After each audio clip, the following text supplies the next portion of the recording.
महाराष्ट्र और कर्नाटक में पिछले कई दिनों से लगातार बारिश हो रही है, जिससे बाढ़ जैसे हालात हैं।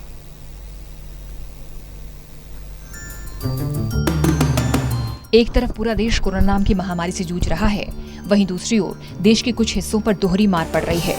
इनमें कर्नाटक में पिछले कई दिनों से लगातार बारिश और प्रमुख बांधों से पानी छोड़े जाने के कारण शुक्रवार को बाढ़ से हालात बेहद गंभीर हो गए। महाराष्ट्र में पिछले 3 महीनों से भारी बारिश और उसके बाद आई बाढ़ के कारण कम से कम 48 लोगों की जान चली गई और लोगों को हेक्टेयर क्षेत्र में बड़े पैमाने पर फसल बर्बाद हुई। अधिकारियों के मुताबिक पश्चिमी महाराष्ट्र के पुणे संभाग में 29, मध्य महाराष्ट्र के औरंगाबाद संभाग में 16 और तटीय कोंकण में 3 लोगों की वर्षा जनित घटनाओं में मौत हो गई। दरअसल उत्तर कर्नाटक सबसे बुरी तरह प्रभावित रहा, जहां पिछले 3 महीने में तीसरी बार बाढ़ आई। प्रधानमंत्री मोदी ने शुक्रवार को भारी बारिश से प्रभावित महाराष्ट्र और कर्नाटक के मुख्यमंत्रियों से बात की। उन्हें राहत बचाव कार्य में हर संभव मदद का आश्वासन दिया। पीएम ने ट्वीट करते हुए कहा कि महाराष्ट्र के मुख्यमंत्री उद्धव ठाकरे से बात कर बाढ़ और भारी बारिश से उत्पन्न स्थिति पर चर्चा हुई। प्रभावित भाई बहनों के प्रति मेरी संवेदनाएं हैं। वहां जारी राहत और बचाव कार्य में केंद्र की हर संभव मदद का आश्वासन है।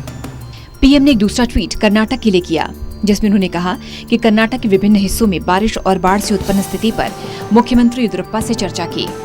बाढ़ से प्रभावित कर्नाटक के भाई बहनों के साथ हम खड़े हैं। राहत बचाव कार्य में केंद्र की ओर से हर संभव मदद का भरोसा है। पुणे के संभागीय आयुक्त कार्यालय के मुताबिक पश्चिमी महाराष्ट्र में भारी वर्षा और बाढ़ से 3000 से ज्यादा मकान क्षतिग्रस्त हो गए, जबकि 40,000 से ज्यादा लोगों को सुरक्षित स्थानों पर पहुंचाया गया।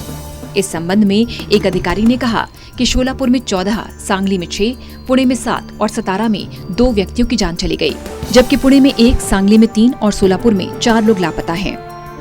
एक्सपर्ट्स के मुताबिक पूर्वी भारत में बंगाल की खाड़ी में निम्न दबाव का क्षेत्र बनने से कोलकाता और पश्चिम बंगाल के अन्य हिस्सों में दुर्गा पूजा के दौरान वर्षा होने की संभावना है, जिससे महाराष्ट्र और कर्नाटक समेत पश्चिम बंगाल को भी बाढ़ का सामना करने के लिए तैयार रहना होगा।